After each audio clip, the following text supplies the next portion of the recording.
Yeah,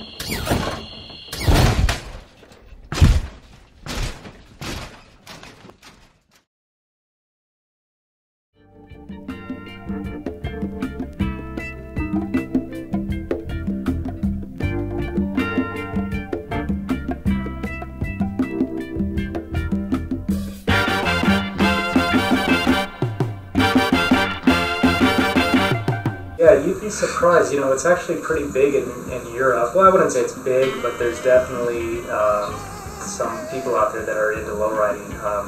Some of the people I've interviewed, they've come out here to California, or I've just communicated with them through email. But they've come from Austria. They've come from, of course, England, Germany. There's actually quite a few German lowriders out there. I remember talking to some fellas from Australia and New Zealand. To Canadians, there's some lowriders out there, especially over in Montreal area. And actually, I think they have 2 magazines in Japan just on the lowriding scene. It's Lowrider magazine. They license the name, but it's their own publication. It's completely printed out there, and the editorial side of it's all ran out there in Japan.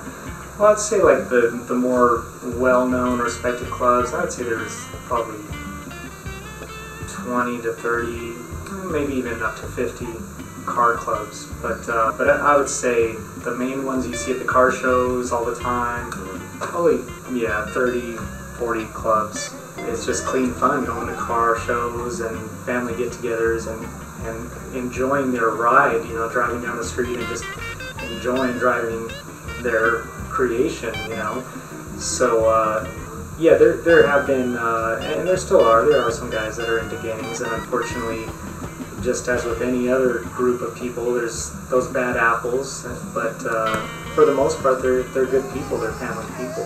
And it's unfortunate in the entertainment industry, a lot of times, the lowrider is depicted as the gangster's car and the guy doing the drive-by, and every time I see those commercials or those TV movies or regular movies, it upsets me to see them using lowriders, as that image.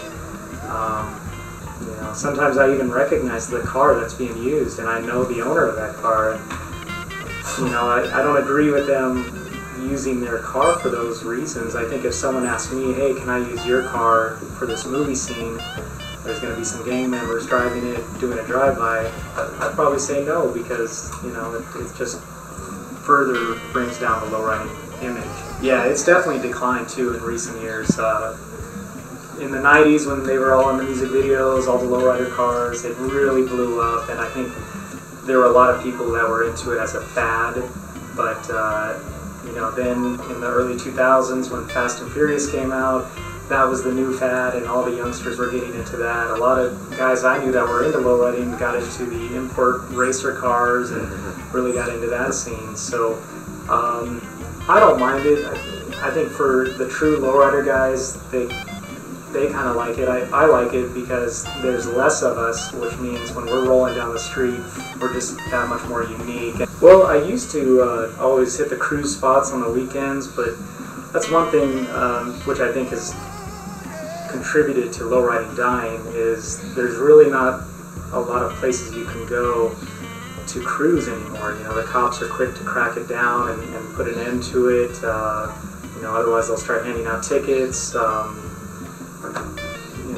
your car or something. So the lowrider guys who used to cruise a lot, they don't do it as much anymore because they don't think it's worth getting the ticket or something happening. So it's understandable, but it's also kind of sad that the cruising scene has died down so much, because for us lowrider guys, especially the street guys, we can't really take our cars to any get-togethers or cruises as much anymore.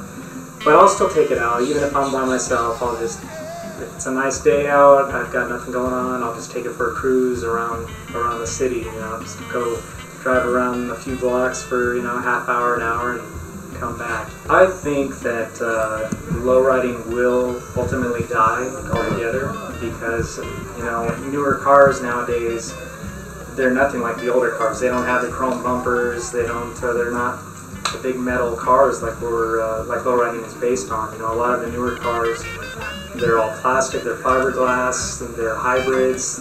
It's rare to even find a rear-wheel drive car nowadays, and if you do, it's a sports car like a Camaro or something. So I think ultimately just going with technology, lowriding is just not going to be around. Sure, you know, people will store old cars just like you could find old 50s cars nowadays, you know, or even older. You can find those cars, but it's harder and harder each year to find those older cars because, you know, eventually they're thrown away or demolished or whatever, and the ones that are preserved, you know, who knows how long they'll be preserved for.